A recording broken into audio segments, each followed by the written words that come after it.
Well, I want to introduce you to our Honorable Mr. Bhavish Bhatia. He is an entrepreneur and national gold medalist, a family man who runs a successful candle manufacturing business at Mahabaleshwar, and all this in spite of being visually challenged. His company, Sunrise Candles, employs around 240 other visually impaired people. A keen sportsman with various activities like shot put, discus throw, javelin throw, and even 200 meters swimming. A winner of 32 gold medals and achieved more than that, achievement in National Paralympics. Lately, Mr. Bhatia travels around the country conducting exhibitions. Of course, he is always a motivational speaker and is able to employ more blind friends, where he makes them stand on their own feet and make them live life with great self-respect. Leader that he is, Mr. Bhatia is on the NAP committee of Satara district and blind representative at Samaj Kalyan Samiti for Satara district. I think this is so much is there to talk about him, but I think we should hear it from him. And I request Mr. Bhavish Bhatia to please come here and talk about your experience, your life. Thank you.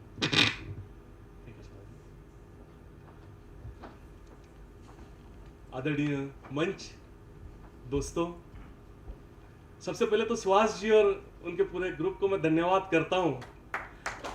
इतने प्यारे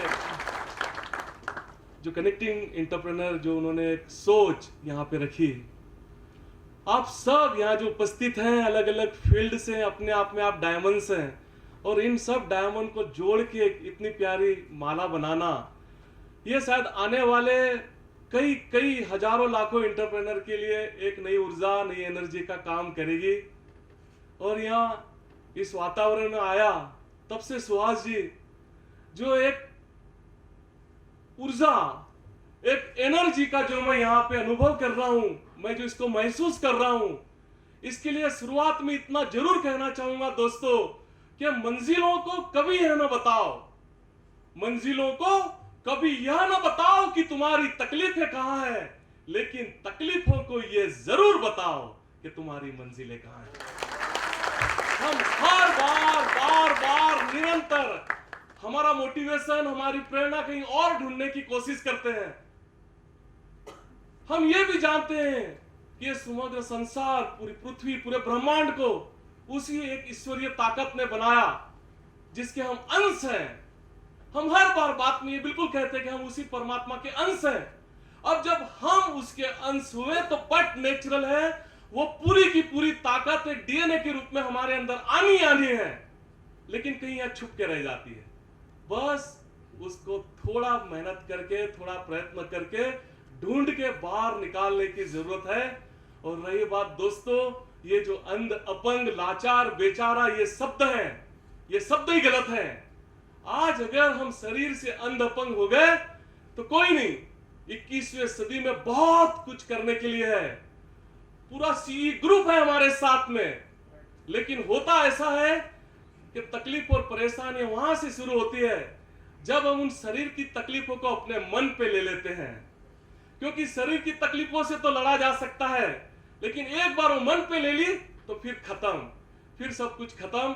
और दोस्तों होता यही है कि उन शरीर की तकलीफों को अपने मन पे लेके, अपने दिमाग के लेके हम नाक की परेशानियों को बटोर लेते हैं।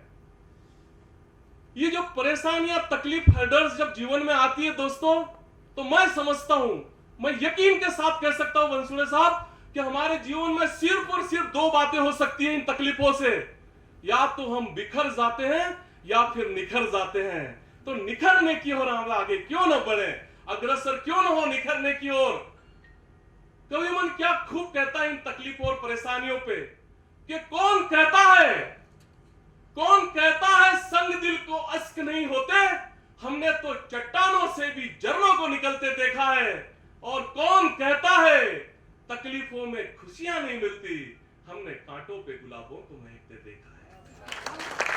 कौन कहता है जिंदगी में आगे बढ़ने को, कौन कहता है जिंदगी में आगे बढ़ने को कांधा किसी का चाहिए ही चाहिए। अरे हमने तो अक्सर कांधों पे सिर्फ जनाजों को निकलते देखा है। और कौन कहता है मिट्टी ही जीवन का अंत है, हमने तो कई मजारों पे अनगिनत फूलों को खिलते देखा है, फूलों को खिलते देखा है। जिसको जहां से याद आता है मेरे जीवन में सेलिब्रेशन त्योहार, शायद मेरे फर्स्ट स्टैंडर्ड में आया 6 साल की उम्र में, जब मुझे एक नॉर्मल स्कूल में दाखिला मिला। एक स्पेशली एक विजुअली इंपेयर्ड को एक नॉर्मल स्कूल में दाखिला दिलाना उन दिनों बड़ी टेढ़ी खीर थी। माता पिता की अकेली संतान, डैडी की एक छोटी सी नौकरी, लेकिन प्रयत्न करके उन्होंने मुझे उस नॉर्मल स्कूल में दाखिला दिलाया। लेकिन एक भेदभाव, एक पक्षपात उन्हीं दिनों से समझ में आया समाज का।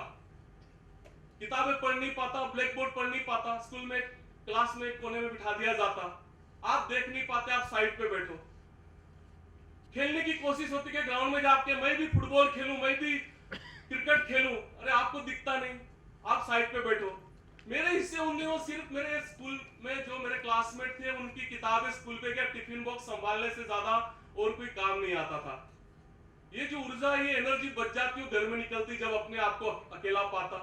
और लोग काइट्स बना रहे हैं, और लोग खिलौने बना रहे हैं, तो मैं क्यों रह जाऊं अकेला। किचन में से छुरी कैंची ढूंढ के वो बांबू में से कमानी निकालना, वो खलबत्ते में कांच फूटना, मांझा बनाना, कहीं से गिल्ली मिट्टी लाके वो क्ले में से कुछ बना के, अपने आप को बस कोशिश होती कि प्रूव करूं। जो एक क्रिएटिविटी की चाह अंदर, जो ऊर्जा बची हुई है, दबी हुई है, वो बाहर निकलने की कोशिश होती। और ये जाके हुई कहीं पे तृप्त 17 साल की उम्र में। उन दिनों मैंने और मेरे एक साइटेड फ्रेंड, जिसको एक ही पैर है, अभी वो असिस्टेंट कमिश्नर है नागपुर में एक्साइज में, हमने एक ऐसी साइकिल बनाई जिसको 2 पेडल डाले। वो अपने एक पैर से हैंडल पकड़ के पेडलिंग करता, पीछे बैठ के मैं उसको दूसरे पेडल से सपोर्ट करता। और कुछ अलग करने की चाह में, अपने आप को सिद्ध करने की चाह में, हमने उन दिनों विदर्भ में, नागपुर से आगे गोंदिया में पढ़ता था, जहां से हमारे एक उड्डयन मंत्री श्री प्रफुल्ल पटेल जी आते हैं। उन दिनों वे नगर सेवक थे सिर्फ, और उन्होंने हमें ग्रीन हरी झंडी दिखाई और उस साइकिल को लेके गोंदिया से नेपाल, काठमांडू और वापस गोंदिया, ऐसा 5620 किलोमीटर साइकिल टूर हमने पूरी की 45 दिनों में, जिसको Limca book of world record में दर्जा दिया गया। पूरे रिश्तेदार, परिवार, दोस्त सब खिलाफ थे कि जो लड़का बाजू के गांव में कभी अकेला नहीं गया, वो कहता है कि मुझे बाजू के देश में जाना है, वो भी साइकिल पे। उन्होंने बिल्कुल पागल करार दे दिया। लेकिन मां, जो मेरी सबसे बेस्ट फ्रेंड थी, वो हर बार एक ही बात कहती। जब स्कूल में भी और दोस्त ब्लाइंड, अंधा करके चिढ़ाते, उनको भी क्या समझ में आता था उस एज में कि ऐसा नहीं कहना चाहिए। वो अंधा अंधा करके चिढ़ाते और मैं उनसे लड़ झगड़ के स्कूल की यूनिफॉर्म फाड़ के घर पे जाता और किताबें फेंक के कहता कि अब कल से स्कूल नहीं जाऊंगा। तकिए में मुंह डाल के रोने की शुरुआत होती, तब माँ आती, सर पे हाथ फेरती। और ये भी कमाल है सुभाष जी के, जब माँ हाथ फेरती है सर पे तो बाल बड़े हो जाते हैं, और बीवी हाथ फेरती है तो छोटे हो जाते हैं। मेरे बड़े हो जाते थे। माँ हर बार सांत्वना देते हुए एक ही बात कहती, आप दुनिया को नहीं देख सकते, इसका मतलब ये नहीं कि आप मन छोटा करो। आप दुनिया को नहीं देख पाती, इतनी तो बात है, लेकिन जीवन में ऐसा कुछ जरूर करने की कोशिश करो कि जिस दुनिया को आप देख नहीं सकते, आगे चल के वो दुनिया आपकी तरफ देखना शुरू करे। और उसका ये सपोर्ट ही था कि एमए इकोनॉमिक्स तक की पूरी पढ़ाई में फर्स्ट क्लास की डिग्री थी हाथ में। लेकिन लास्ट के जो 2 साल थे ग्रेजुएशन के बाद के, पोस्ट ग्रेजुएशन के, उन दिनों डैडी वीआरएस लेके, जो पुश्तैनी सब जो उनके पास पैसा था सब लेके महाबलेश्वर गए। महाबलेश्वर स्थायी हो गए। एक 15 एकड़ जगह खरीदी गई, उन दिनों मिल रही थी, तो कि बच्चा आगे अगर उसको नौकरी नहीं मिलती तो कुछ नहीं तो स्ट्रॉबेरी के फार्म वगैरह कुछ खेती बाड़ी करके ही अपना जीवन यापन कर लेगा। लेकिन शायद कुछ और मंजूर था। पोस्ट ग्रेजुएशन के पहले साल में समझ में आया कि माँ को ब्लड कैंसर है, और उसको सर्वाइव करने के पीछे फ्लूडेरा 50 mg के 50-50 हजार के इंजेक्शन आते, जो मेडिकल या फार्मास्यूटिकल फील्ड से है उनको पता है, यूएस से आते थे उन दिनों इंजेक्शन। 50,000 को इंजेक्शन आना, उसमें बस वो सर्वाइव करना एक में ध्येय था हमारे मेरे और मेरे डैडी के लिए, और पूरा घर बार, जो मकान, जो जमीन जायदाद थी, सब कुछ पौने पौने दामों में बिकना पड़ा। मैं और मेरे डैडी बिल्कुल रास्ते पे थे। एक 10 बाय 10 की खोली जुटाने में जमाना लग गया, क्योंकि डिपॉजिट नहीं थी देने के लिए। बड़ी मुश्किल से एक छोटा सा रूम मिला। उन दिनों एक दोस्त ने कहा, ये घटना मैं खास आपके साथ जिक्र करना चाहता हूं कि हम हर बार हमारी छोटी छोटी जो वीकनेस है या कमजोरी है, उसको इतना दिमाग पे ले लेते हैं, लेकिन अगर शांत मन से सोचा जाए तो वो वीकनेस, वो कमजोरियां ही शायद हमारे लिए आगे बढ़कर स्ट्रेंथ का काम करती है। और इस घटना ने भी मेरे साथ ऐसा ही किया, जीवन का पूरा नजरिया बदल दिया। एक दोस्त ने कहा कि चल मैं तुझे हरिद्वार लेके चलता हूं, वहां एक बाबा है जिनके पास कुछ मिरेकल ऐसे हैं कि बिल्कुल तेरी आंखें लौटाई जा सकती है। मैंने कहा देख, कोने में सब थप्पी पड़ी हुई है फाइलों की, होम्योपैथिक, आयुर्वेदिक, एलोपैथिक, जो जिसने जो कहा, नींबू मिर्ची झाड़ फूक, इतने सालों में सब कुछ कर दिया गया, लेकिन अब मेरे पास ना पैसा है ना वक्त है, मैं कुछ अब छोटी मोटी नौकरी कर लूं, मेरे डैडी को संभालना है। उसने कहा सिर्फ हफ्ते भर की बात है। उसने टिकटें निकाली, यहाँ पुणे से कुछ सिफारिशी पत्र लिए और हम पहुंच गए हरिद्वार 2 दिन की 2 रात की सफर करके ट्रेन में। उन 2 दिनों में उसने इतना कुछ बताया था उस बाबा के चमत्कारों के बारे में कि अब ऐसा था, लौटूंगा तो आंखें लेके ही लौटूंगा, इतना आश्वस्त हो चुका था मैं। चेकअप किया गया, फाइल बनाई गई। शाम को बाबा ने भी सब फाइल देख के कहा कि भाई हमारे पास कुछ नहीं है, लेकिन कितने अच्छे दिन आए हो, कल से एक नया शिविर चालू हो रहा है, एटलीस्ट वो सुबह का सेशन आप अटेंड करो, फिर महाराष्ट्र के लिए लौट जाओ। अब इच्छा नहीं थी, नाराजगी बहुत हुई, बहुत गुस्सा था दोस्त पे कि क्यों आए अब, लेकिन उनकी आज्ञा थी तो पहुंच गए सुबह 4:30 बजे ग्राउंड पे। हजारों की संख्या में वहां पे भक्तगण सुबह से जमा थे। 5 बजे बिल्कुल बाबा मंच पे आए और पहला ही दिन था शिविर का, तो कुछ मंत्रोच्चार के बाद उन्होंने सबसे आग्रह करना शुरू किया कि अब सबने अपनी आंखें बंद करना है और अंदर झांकना है, ध्यान में जाने की कोशिश करो। यहाँ 25-50 लोगों के बीच में जो वॉलेंटियर घूम रहे थे वो कह रहे सुनो बाबा क्या कर रहे हैं, आंखें बंद करो। वहां बाबा मंच से माइक से कह रहे हैं आंखें बंद करो, यहाँ वॉलेंटियर, और मैं था कि कब यहाँ से छूटू और भागू महाराष्ट्र। ये तीनों बातें चल रही थी और ये कंटिन्यू जो एक हैमर चल रहा था कि आंखें बंद करो, अंदर झांको, इधर उधर मत देखो।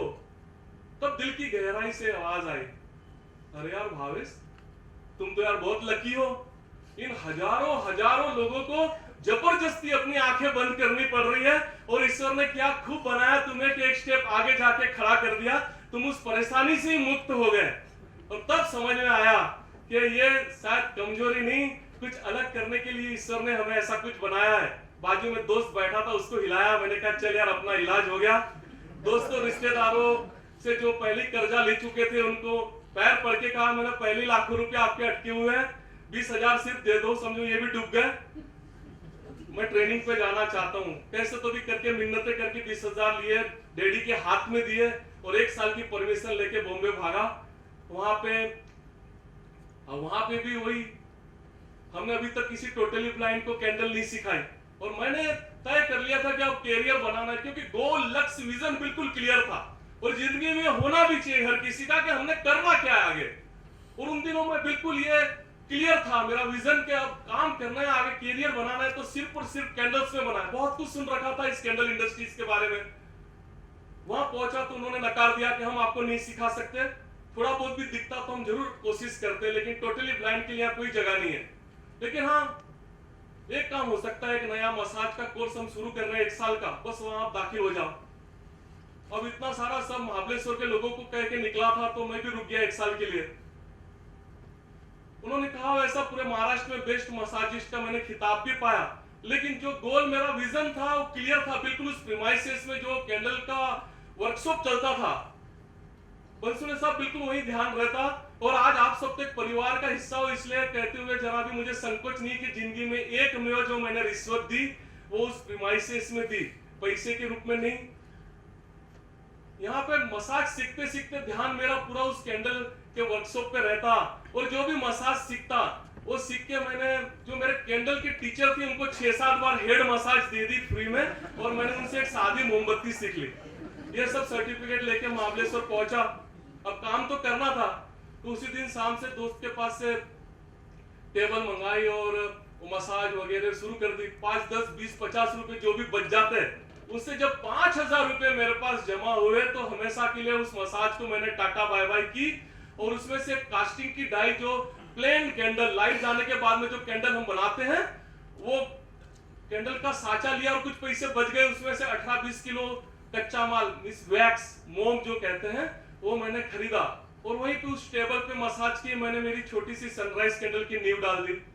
अब कैंडल बनने लगी, लेकिन जब तक बेचू नहीं तब तक कैसे आगे का कच्चा माल आएगा, रोलिंग कैसे हो।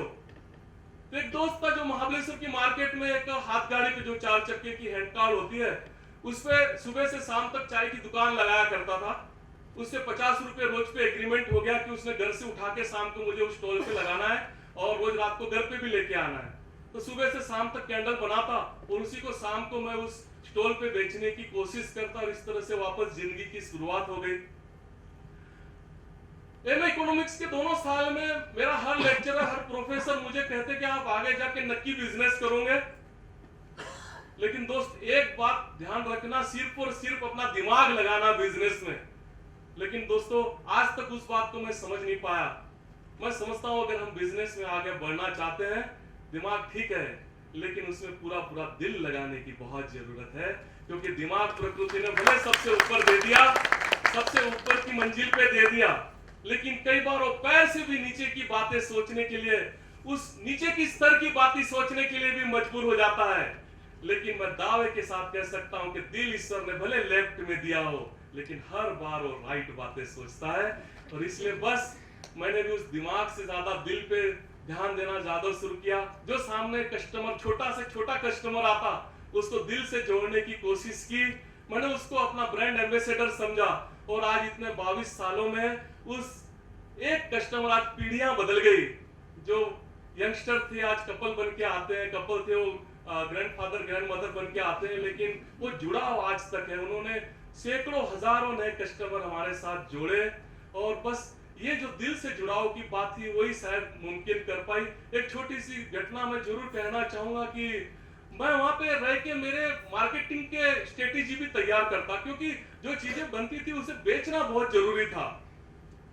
तो उसी हाथ गाड़ी पे जब मैं अकेला रहता है, कैसे उस शूज की आवाज आ गई, कस्टमर किस लहजे में बात कर रहे हैं, कितने वजन के साथ बात करते हैं, तो समझ में आता वो लेगा नहीं लेगा, क्या लेगा। और ऐसे ही कई बार सुबह जो चूड़ियों की आवाज आ गई, और वो मेल वॉइस उस फीमेल वॉइस को इंसिस्ट करता होता था कि तुम्हारे भाई बहन, मम्मी डैडी, सबके लिए आप कैंडल खरीद लो गिफ्ट के रूप में। अब जब हस्बैंड अपनी वाइफ को इंसिस्ट करता होता है, तब बिल्कुल उन दिनों मेरी मार्केटिंग स्ट्रेटेजी कहती है कि बंदा नया नया शहीद हुआ लगता है। तो ये ऐसी सब बातें मैंने, उसके बाद 6-7 साल वाले भी आते थे जो एक आध कैंडल लेते हैं, और 14, 15 या 25-30 साल वाले लेते नहीं थे, लेकिन उन तीसरी और चौथी कैटेगरी को बेचने में बहुत मजा आता था। एक घटना ऐसी हुई दोस्तों उस हाथ गाड़ी पे, जिसने पूरी जीवन ही बदल दिया। एक रुबाबदार आवाज आ गई शाम को, कहां से लाते हो? अब उस मैडम को कन्विंस करने में मुझे वक्त लग गया कि भाई ये लाता नहीं हूं, मैं खुद बनाता हूं। कैंडल खरीदी कुछ 600-700 रुपए की, जाते जाते एक मुफ्त की सलाह भी दे दी, कोई मददनीश क्यों नहीं रख लेते? तो मैंने बड़ी मुश्किल से मेरे डैडी का गुजारा करता हूँ, मददनीश कहां से लाऊं? हम तो हर साल आते हैं यहाँ पे, साइट सीन वगैरह का कोई मतलब है नहीं, बस परिवार इकट्ठा रहना चाहता है, आप चाहो तो मैं आ जाऊं। मुफ्त में मददनीश मिल रहा था, मैं क्यों ना आता हूं। दूसरे दिन मैं पहुंचा, उसके पहले मैडम बिल्कुल वहां पे तैयार थे। उनकी हेल्प से काफी फायदा हुआ। टूरिस्ट सीजन चल रही थी तो वो पूरा प्रोजेक्ट समझाते और काफी हेल्प हो जाती थी, तो बिजनेस भी काफी बड़ा। मैं रोज दिन में कितनी बार उनको धन्यवाद कहता। 16-17 दिन सब ठीक से चले गए। शायद 18वें-19वें दिन उस वीकडेज में हम शाम को उसी तरह से स्टॉल पे खड़े थे। इन दिनों में उन्होंने मेरे बारे में काफी जाना, अपने बारे में बताया, और शायद वो 18वें-19वें दिन उन्होंने कहा मिस्टर भट्ट एक बात कहनी है। मैंने कहा हाँ मैम कहिए। नहीं ऐसा नहीं, पहले प्रॉमिस करो नाराज नहीं होंगे। मुझे लगा शायद अब जाने वाले होंगे और अब हेल्प करने नहीं आए, तो ऐसे विचार आए मन में उन दिनों। उन्होंने कहा हाँ मैम कहिए ना, मुझे बिल्कुल नाराजगी और नहीं होगी। उन्होंने कहा नहीं, पहले आप बिल्कुल प्रॉमिस करना है कि आपको जरा भी नहीं अच्छा लगे कोई नहीं, ना कह देना, लेकिन नाराज नहीं होना है। मैंने कहा हाँ मैम कहिए। तो कुछ क्षण की शांति के बाद उन्होंने धीरे से कहा मिस्टर भाटिया शादी करोगे मुझसे? और वो मैं पीछे नगर पालिका की खुली गटर बह रही थी, मैं गिरते गिरते बचा। ऐसा नहीं है, उन दिनों मैं भी बहुत हैंडसम हुआ करता था सर। आजकल मुझे खड़ी रहने नहीं दिया जाता, क्योंकि टूरिस्ट तो आज भी आते हैं सर। उन्होंने अब फैक्ट्री पे डाल दिया है मेरे को। और मैंने कहा मैम ये सिंपैथी सहानुभूति कुछ दिन रहेगी, इस अंधेरे के साथ शादी करके आपको कुछ मिलेगा नहीं। और हर किसी को ये सिंपैथी सहानुभूति एक एनिमल के साथ हो जाती तो मैं फिर भी इंसान हूं। ये मैं मेरी घटना बताने वाला नहीं था, लेकिन 2 दिन पहले मैंने बिल क्लिंटन को सुन लिया जो हिलेरी क्लिंटन की लव स्टोरी अपनी बात कर रहे थे, तो मुझे भी उससे प्रेरणा मिली, तो मैंने ये बात डाल दी। बात उसके घर तक पहुंची, बहुत डांट पड़ी शायद उसको। सिरे से नकार दिया गया कि एक लड़की, एक संपन्न परिवार की एक लड़की, और वो कहती है कि मैंने एक स्ट्रीट होकर से शादी करनी जिसका कोई भविष्य नहीं, कैसे पॉसिबल है? बड़ी मुश्किल से माता पिता कन्विंस हुए, लेकिन वे ज्यादा इंटेलिजेंट थे तो उन्होंने एक शर्त रख दी कि सगाई और शादी के बीच में 1 साल रखते हैं। कल उठ के लड़की अगर विचार बदल दे तो कोई किसी को ब्लेम नहीं करेगा, दोनों पार्टी अपने अपने रास्ते पे। मुझे भरोसा था कि नीता ना नहीं कहेगी, लेकिन वो बॉम्बे, मैं महाबलेश्वर, कब 1 साल पूरा हो उसकी मैं राह देखता। लेकिन उन दिनों एक जबरदस्त बात हो गई कि जो कच्चा माल मेरा 6-6, 8-8 महीना चलता था, वो हफ्ते भर में सुभाष जी खत्म होने लगा। ऐसा नहीं कि मैं ज्यादा काम करने लगा था, लेकिन दोस्तों से कहता कि कच्चा माल लेने बॉम्बे जा रहा हूँ, और हर हफ्ते भागता बॉम्बे में कहीं जाके अपने विचार न बदल दे। और 1/4 की एसटी की पास यूज करके एसटी में जाता हूँ, उन दिनों 10 घंटे लग जाते। और कोशिश यही होती कि टटोल लूं, कहीं उसने अपना मन तो नहीं बदला। और महाबलेश्वर से बॉम्बे उस एसटी में बैठ के दिल की हर धड़कन से एक ही बात निकलती बॉम्बे पहुंचते पहुंचते कि रास्ते भर रो रो कर पूछा हमसे पैर के छालों ने, रास्ते भर रो रो कर पूछा हमसे पैर के छालों ने, अरे बस्ती इतनी दूर क्यों बसा ली दिल में बसने वालों ने, दिल में बसने वालों ने। मैंने पहले कहा हम एक परिवार के हिस्सा है, और क्लिंटन साहब ने मेरी जरा ऊर्जा बढ़ा दी है, तो अंदर की बात बता ही देता हूँ। किसी गार्डन में पेड़ के नीचे जब अनायास उसका हाथ में आता, उन दिनों उसके लिए तो खूबसूरत लाइनें लिखी थी। एक पुरानी आदत, बुरी आदत है मुझे कविता और शायरी की। उन दिनों उसके लिए मैंने 2 लाइन लिखी थी कि फिर हथेली पे लकीरों का समंदर देखूं, फिर हथेली पे लकीरों का समंदर देखूं, ला तेरा हाथ उसमें मैं अपना मुकद्दर देखूं, अपना मुकद्दर देखूं। साल भर पूरा हुआ, पैसे तो थे नहीं, और मैं नहीं चाहता था कि इन-लॉज का 1 रुपया भी लगे इस शादी में या शादी के बाद के संसार में। तो महाबलेश्वर की स्कूल के क्लासरूम में दोस्तों को चाय पिला के हमारी शादी संपन्न हुई। वापस उसी स्टॉल पे शुरुआत हो गई। इतना कमाई लेते थे कि मेरा, नीता का और मेरे डैडी का गुजारा हो जाता था, लेकिन एक गिल्ट, एक शर्म, एक जिल्लत बिल्कुल दिल में थी कि नीता ने जो विजन रखा था शादी के वक्त, कहीं ना कहीं शादी करनी है, लेकिन हम एक हों, और बहुत सारे ब्लाइंड दोस्तों को लेकर हम आगे बढ़े, लेकिन वो कहीं साकार नहीं हो रहा था विजन। और मैं भी चाहता था कि ये आर्ट और दोस्त सीखें, अपने पैर पे खड़े हो। हम वहां पे उस स्टॉल पे खड़े रह के खुददारी स्वाभिमान की बड़ी बड़ी बातें करते, और तभी कहां से पता नहीं, लेकिन 4-5 और मेरे ब्लाइंड फ्रेंड अपनी लकड़ियां पटकते हुए, भिक्षा मांगते हुए निकल जाते। जब महाबलेश्वर की सीजन भरती तो ये दूर दराज के मेरे सभी विजुअली इंपेयर्ड दोस्तों को समझ में आ जाता, और वे सिर्फ भिक्षा मांगने के लिए आ जाते। एक दिन रहा नहीं गया, तो मैंने वो 4-5 बच्चे जो सामने से निकले उनको साइड पे बुलाया। पहला ही क्वेश्चन मैंने पूछ लिया, शायद तुरंत पूछना नहीं चाहिए था, मैंने यार कितना कमा लेते हो? सब चुप। मैंने उनके लिए चाय मंगवाई, बाजू में जो स्टॉल था वो मैंने टच करवाया, देखो मैं ऐसे कैंडल्स वगैरह बनाता हूँ, तुम्हारी बिरादरी का हूँ, अब तो बताओ कितना कमा लेते हो? एक ने कहा अब कहाँ इस बिजनेस में रहा है। उसकी बातों से ऐसा लगा कि वे लोग समझ रहे हैं कि मैं अपना ये स्टॉल बंद करके उनकी उस ऐतिहासिक बिजनेस में शामिल होना चाहता हूँ। तो मैंने कहा मैं आप में शामिल होना नहीं चाहता, आपको मेरे साथ लेके जाना चाहता हूँ, बस प्लीज बताओ कि आपको इनकम क्या होती है इससे। एक ने कही दिया कि 100-125 रुपए मिल जाते हैं। मैंने कहा 200 रुपया मैं देता हूँ, मेरी ताकत नहीं थी, लेकिन मैंने कहा 200 रुपया मैं दे देता हूँ, बस ये काम बंद करो। ऐसा कहने वाले तो बहुत आ गए, लेकिन हम वहीं के वहीं, हर बार हम ही चीट हुए।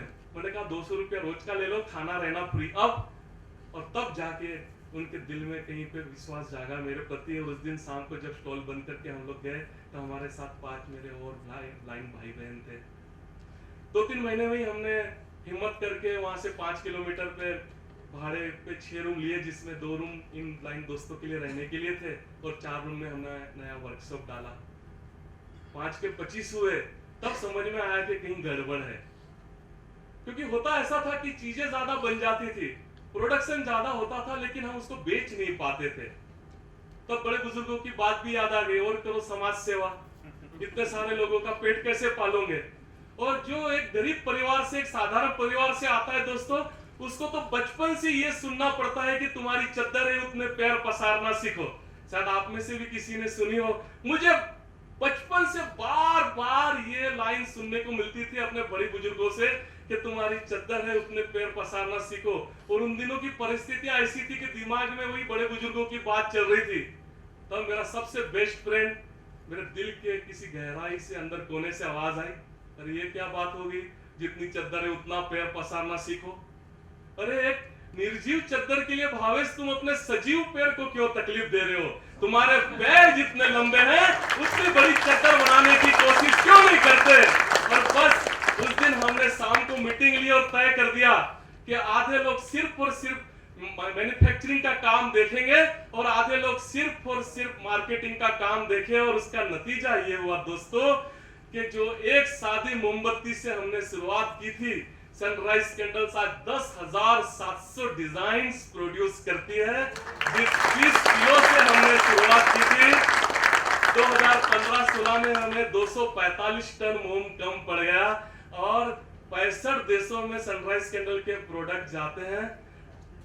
आज महाबलेश्वर में 310 आजू बाजू के परिसर और 90 लोगों के लिए तो हॉस्टल की व्यवस्था है गर्ल्स बॉयज के लिए, और 310 के करीब पूरे इलाके के विजुअल इंपेयर्ड फ्रेंड काम करते हैं। अब 13 राज्यों में 71 मैन्युफैक्चरिंग की यूनिट्स चलती हैं और 2280 मेरे ब्लाइंड फ्रेंड डायरेक्ट जुड़े हुए हैं सनराइज कैंडल के साथ में। इसलिए आपको सुन के अच्छा लगेगा दोस्तों कि 37 तो मार्केटिंग में MBA क्यों है मेरे ब्लाइंड फ्रेंड्स हैं। हर एक इंडिविजुअल 8,000 रुपए से लेकर 40,000 42,000 रुपया महीने का कमा लेता है, लेकिन हमने कभी इसको कोई सिंपैथी सहानुभूति से नहीं देखा। सनराइज कैंडल कोई संस्था NGO नहीं है, ये ट्रूली एक इंडस्ट्री है। यहाँ सिर्फ और सिर्फ क्वालिटी पे काम होता है। और ईश्वर को धन्यवाद क्यों न कहे कि उन्होंने 2 के बदले दोनों हाथों में 5 और 5 ये 10-10 आंखें बच दी। ठीक है ना, नहीं दिखता, लेकिन आज हमारी बनाई हुई कैंडल आधे जहां को रोशन कर रही है, उससे ज्यादा खुशी की बात और क्या हो सकती है।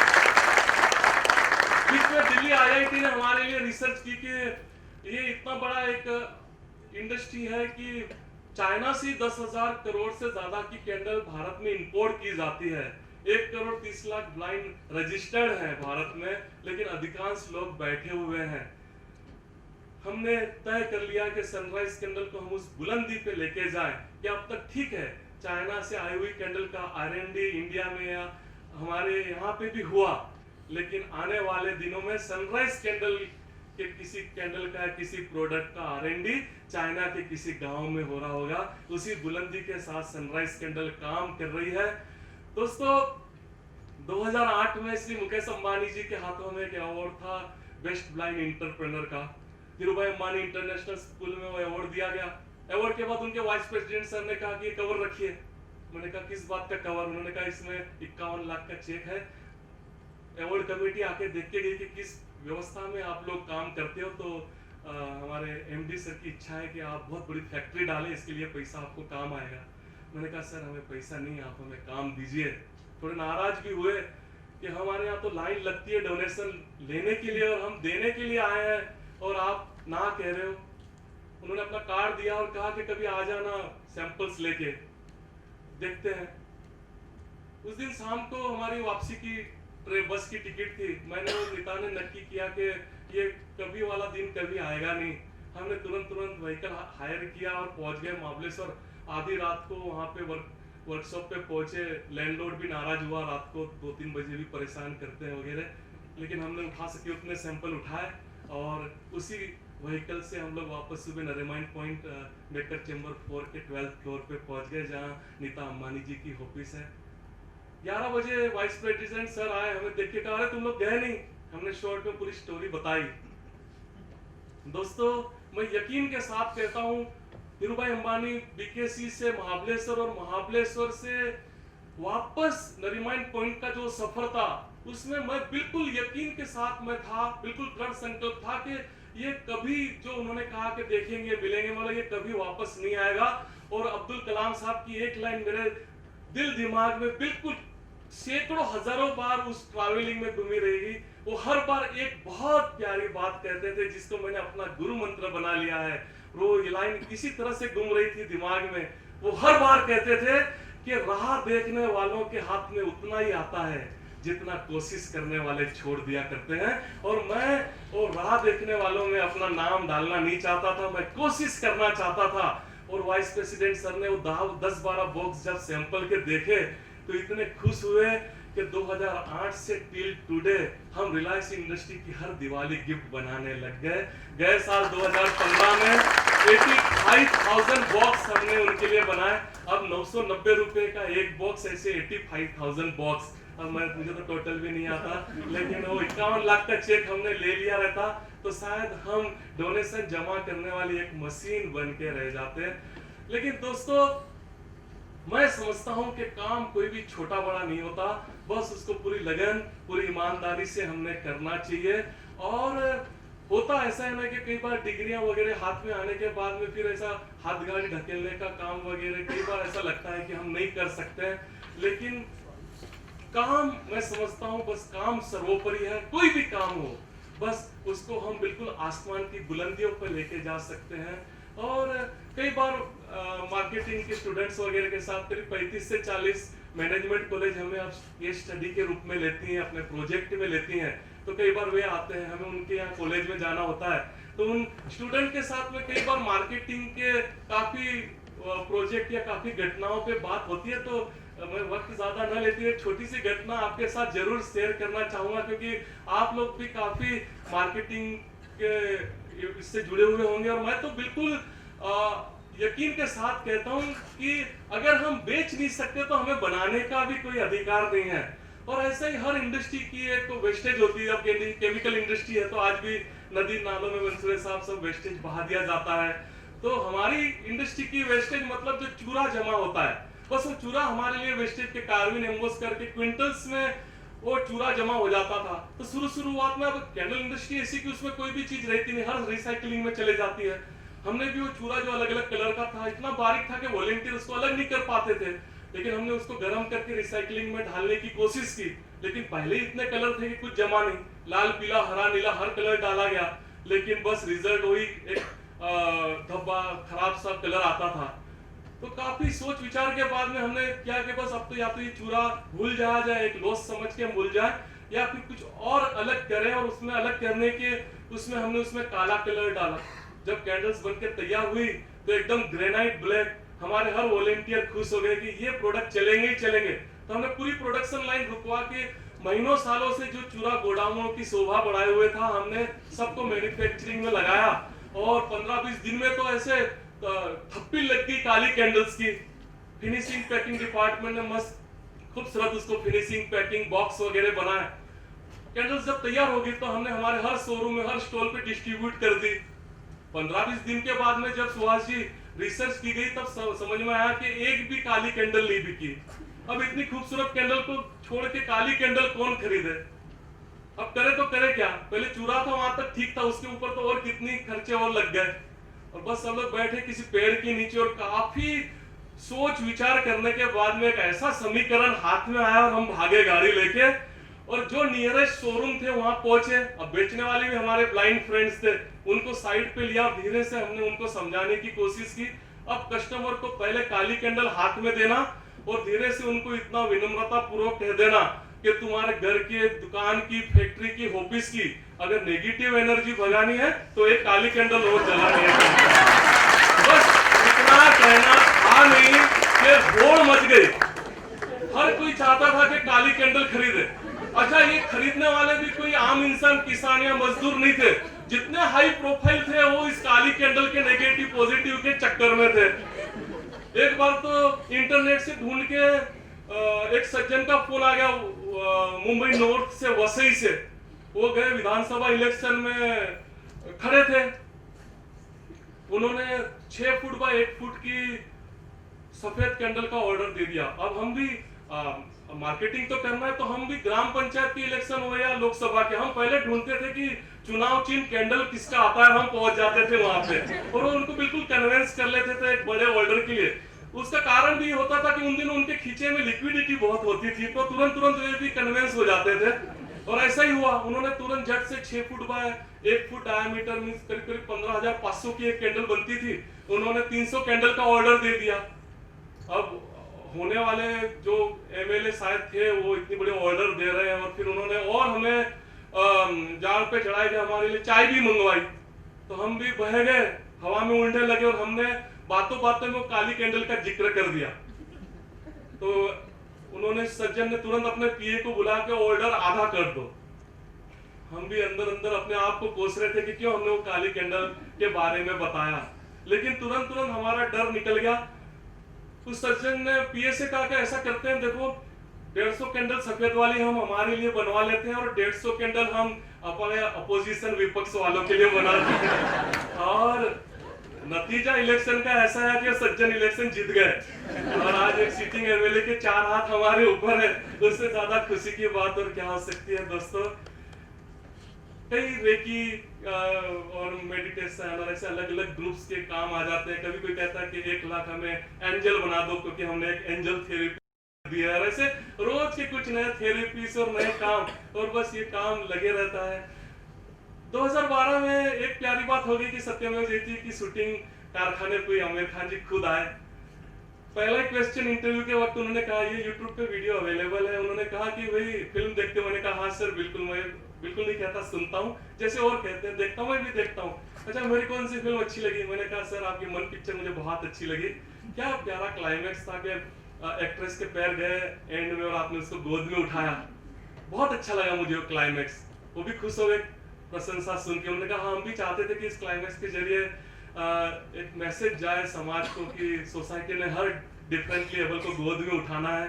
मैंने कहा बिल्कुल पूरी तरह से सफल हुए आपका मैसेज देने में, लेकिन सर एक बात मैं जरूर जोड़ना चाहता हूं कि आज 21वीं सदी का ये डिफरेंटली एबल शब्द है वो इतना ताकतवर, इतना पावरफुल हो चुका है, बस एक बार वो अपने मन पे ठान ले तो समाज उसको क्या गोद में उठाएगा, वो खुद पूरे समाज को अपने गोद पे उठा सकता है। और दोस्तों इसका नतीजा ये हुआ कि 2014 में 1969 से नेशनल अवार्ड दिए जाते हैं।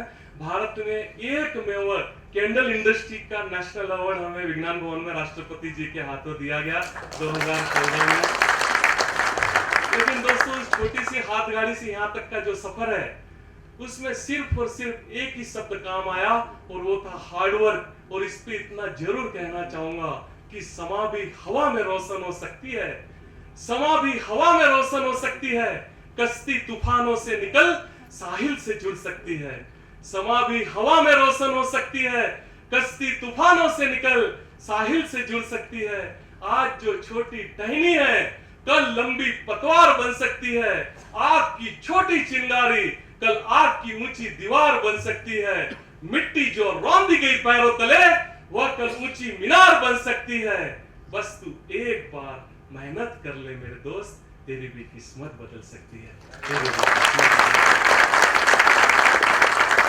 काफी स्कूल कॉलेजों में कंपनी में जाना होता है, किसी न किसी कारण से तो समझ में आता है कि अरे आधे से ज्यादा लोग हताशा डिप्रेशन में बैठे हुए हैं। अब वो स्कूल और कॉलेजों में तो समझ में आता है कि वो टीनेजर्स वाली वो गर्लफ्रेंड बॉयफ्रेंड के ब्रेकअप वाली बात हो गई, या कहीं एटी लग गई, या कहीं फेल हो गए, या स्पोर्ट्स में कुछ अच्छा नहीं कर पाए तो वो कंपनी में भी लगता है कि बॉस ने डांट दिया रहेगा, प्रोजेक्ट पूरा नहीं कर पाया। बॉस के अपने खुद के प्रॉब्लम्स होते हैं, लेकिन वो हताशा डिप्रेशन से बहुत दुख होता था।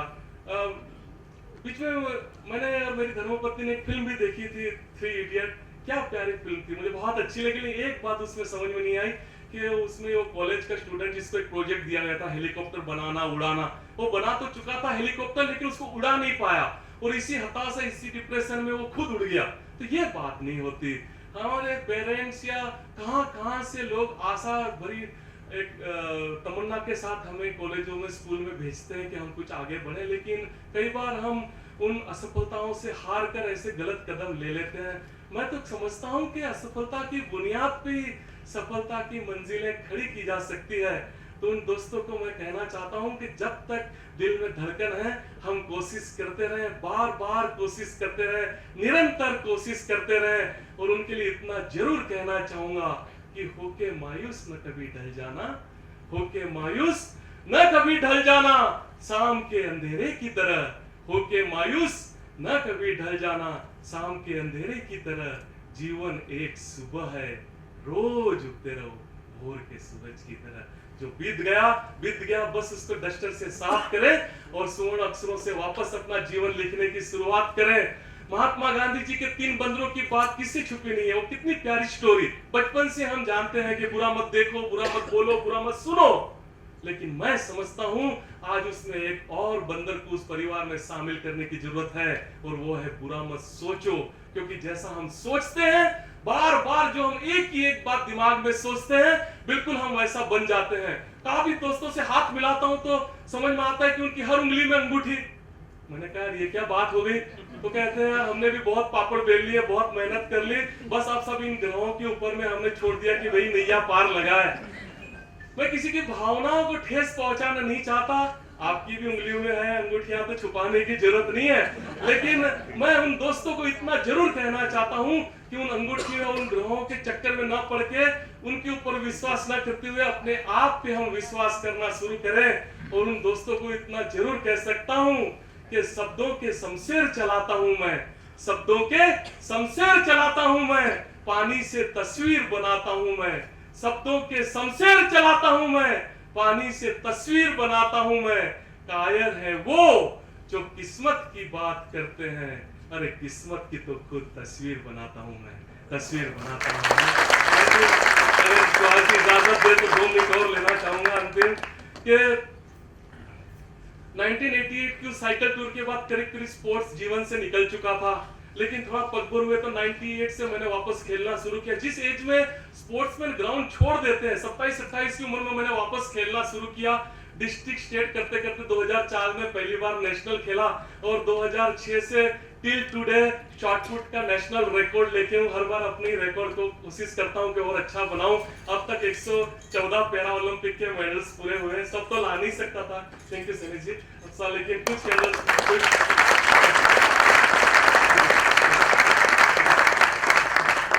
की यूनियन बैंक में 3 लॉकर हमें दिए गए कि सिर्फ मेडल रखने के लिए। अब मेरी धर्मपत्नी कहती है कि आप रोज जिम जा नहीं सकते काम के चक्कर में, लेकिन जिम तो आप तक आ सकती है। तो 45 की एज में रोज दोस्तों सुबह मुझे 4 बजे उठ के 500 पुशअप्स मारने होते हैं, उसके बिना नाश्ता ही नहीं मिलता। और बहुत मिन्नतें करके अगर मिल भी जाता है तो बस आधा सा परोठा दे दी, और उस परोठे को हाथ में लेके मैं जूने जमाने की किसी फिल्म का वो गीत गुनगुना लेता हूँ, अजीब नाश्ता ये कहाँ शुरू कहाँ खत्म। लेकिन ये सब मेडल्स मेरी धर्मपत्नी को समर्पित है। मेरा स्पेन का कोच कहता है कि तूने अगर इस रिकॉर्ड के साथ बने रहना है तो तूने रोज स्टेमिना के लिए दौड़ना भी चाहिए। रोज कौन दौड़े? मेरी वाइफ अपनी कार में बिठा के मुझे पोलो ग्राउंड पे लेके गई। मुझे लगा किसी को लेके आई, बुलाया लगा कि वो मुझे अब लेके दौड़ेगा, लेकिन उसने अपनी डिक्की खोली, उसमें से 15 फुट की नायलॉन की रस्सी निकाली, कैरियर को बांधी, बोले अब दूसरा छोर आप पकड़ो, मैं गाड़ी चलाऊंगी और भागो। और बस हमारी दौड़ की प्रैक्टिस शुरू हो गई। मैं भी बहुत गदगद था कि क्या दिमाग पाया मेरी धर्मपत्नी ने। कितनी बार मन से मैं उसको वंदन कर लिया करता था, लेकिन 6-7 दिन तो सब कुछ ठीक चला, लेकिन 8वें-9वें दिन ही समझ में आ गया कि कहीं गड़बड़ है। बहुत दब के रहना पड़ता है मुझे उससे। अब सबको रहना पड़ता है, मुझे ज्यादा रहना पड़ता है, लेकिन होता ऐसा है कि जब से वो प्रैक्टिस शुरू हुई मैं उसके सामने बोल नहीं सकता। आज जरा भी ऊंची आवाज में बात कर दूं तो दूसरे दिन सुबह गाड़ी की स्पीड बढ़ जाती है।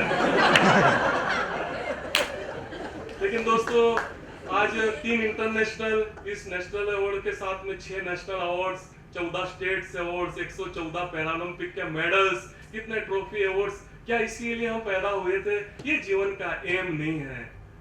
मुझे लगता है कि सबसे बड़ा अवार्ड है इतने सारे जो मेरे विजुअली इंपेयर्ड फ्रेंड घर पे बैठे थे, उनके लिए रोजगार, उनके लिए एम्प्लॉयमेंट जनरेट होना, ये सबसे बड़ा अवार्ड है। आपसे दोस्तों का जुड़ना, ये सबसे बड़ा अवार्ड है।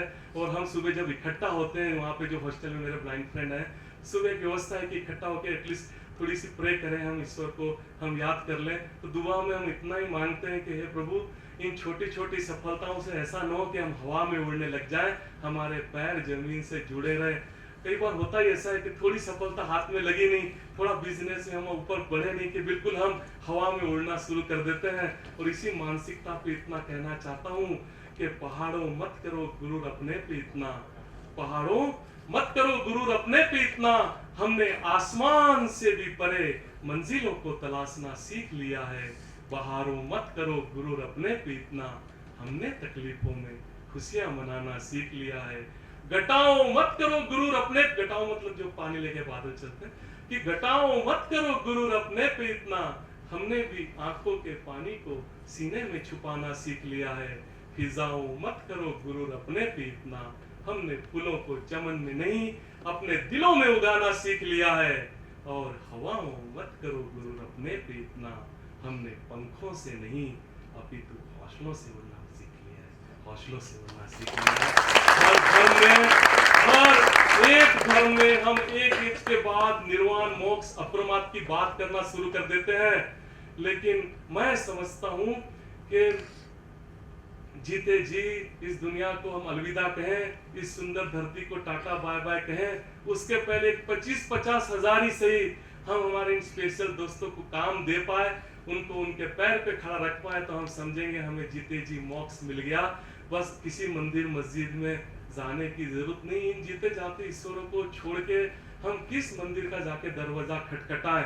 लेकिन दोस्तों, अगर एक इंटरप्रेनर, एक बिजनेसमैन या एक इंडस्ट्रियलिस्ट की जब बात निकलती है तो सीधा सीधा सीधा उसको सुभाष जी पैसे के साथ में तोला जाता है। बस पैसा ही एक परिभाषा या एक उसको तोलने का एक मापदंड बन चुका है कि वो कितना बड़ा इंटरप्रेनर है, कितना बड़ा बिजनेसमैन है।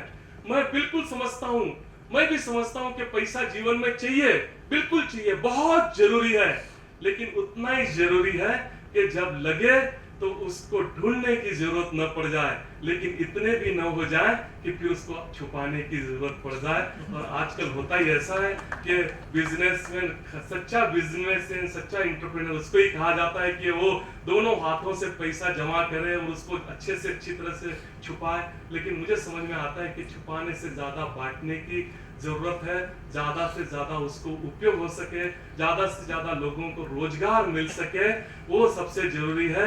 क्योंकि पैसा तो आज है, कल नहीं है। और इसी संदर्भ में इतना जरूर कह सकता हूँ मेरी भावनाओं को कि जिस्म पर मिट्टी मलेंगे, जिस्म पर मिट्टी मलेंगे, पाक हो जाएंगे हम, जिस्म पर मिट्टी मलेंगे, पाक हो जाएंगे हम, हे जमी एक दिन तेरी खुराक हो जाएंगे हम। जिस्म पर मिट्टी मलेंगे, पाक हो जाएंगे हम, हे जमी एक दिन तेरी खुराक हो जाएंगे हम। हे अमीरी, हे गरीबी, जिस्म पर मिट्टी मलेंगे, पाक हो जाएंगे हम। हे गरीबी, यूं रास्ते में हमें अकेला मत छोड़ देना। हे गरीबी, यूं रास्ते में हमें अकेला मत छोड़ देना। हे अमीरी दूर हट, नापाक हो जाएंगे हम, नापाक हो जाएंगे हम। सबने सपने देखने चाहिए, मैंने भी काफी स्वप्न देखे हैं, बड़े बड़े स्वप्न देखने चाहिए और उसको पूरजोर से पूरा करने की कोशिश करनी चाहिए। जर्मनी ने 70 फीट की एक कैंडल बनाई है। हम फिनोलेक्स पाइप के साथ मिलकर 120 फुट ऊंची कैंडल बनाने के लिए अग्रसर हो चुके हैं, जो दुनिया की सबसे ऊंची कैंडल रहेगी। 69 टन इसमें मोहर लगेगा। सितंबर ओलंपिक के बाद हमारे पैरा ओलंपिक शुरू होंगे, तो सितंबर रियो खेलूंगा। और फरवरी में मीरा करके खेल है नेपाल में 21,500 फुट पे, तो मैं विदाउट ऑक्सीजन मास्क क्लाइंब करना चाहता हूँ। उसके लिए 4 साल से नेहरू माउंटेनियरिंग से ट्रेनिंग ले रहा हूँ और फरवरी और सक्सेसफुल होने के बाद अप्रैल और मई महीने माउंट एवरेस्ट के लिए रख जो है मैं उस सबसे ऊंची चोटी पे अपने देश का झंडा लहराना चाहता हूँ। तो इन कुछ सपनों के साथ में मैं आगे बढ़ा रहा हूँ। और सबसे जो मेरा मेन लक्ष्य है, मेरा जो गोल है, विजन है कि 2020 तक कम से कम हम 10,000 ब्लाइंड दोस्तों को रोजगार दे सके। उस उद्देश्य के साथ हम आगे बढ़े हुए हैं। मुझे यहाँ बुलाया और मुझे ये मान सम्मान दिया, मेरी बातों का आपने सुना, उसके लिए मैं सभी दोस्तों का, ऑर्गेनाइजर्स का हृदय से धन्यवाद करता हूँ। और अंत में मेरा स्थान ग्रहण करने के पहले 2 लाइन जरूर कहना चाहूँगा सुहास जी के लिए कि हे खुदा तेरी इनायत का शुक्रिया, हे खुदा तेरी इनायत का शुक्रिया कि परेशानियों को आसान बना दिया। हे खुदा तेरी इनायत का शुक्रिया कि परेशानियों को आसान बना दिया और समेट कर अच्छाइयाँ सारे जहान की, उसमें से तूने हमारे कनेक्टिंग एंटरप्रेन्योर फोरम और आप सब दोस्तों को बना दिया। Thank you.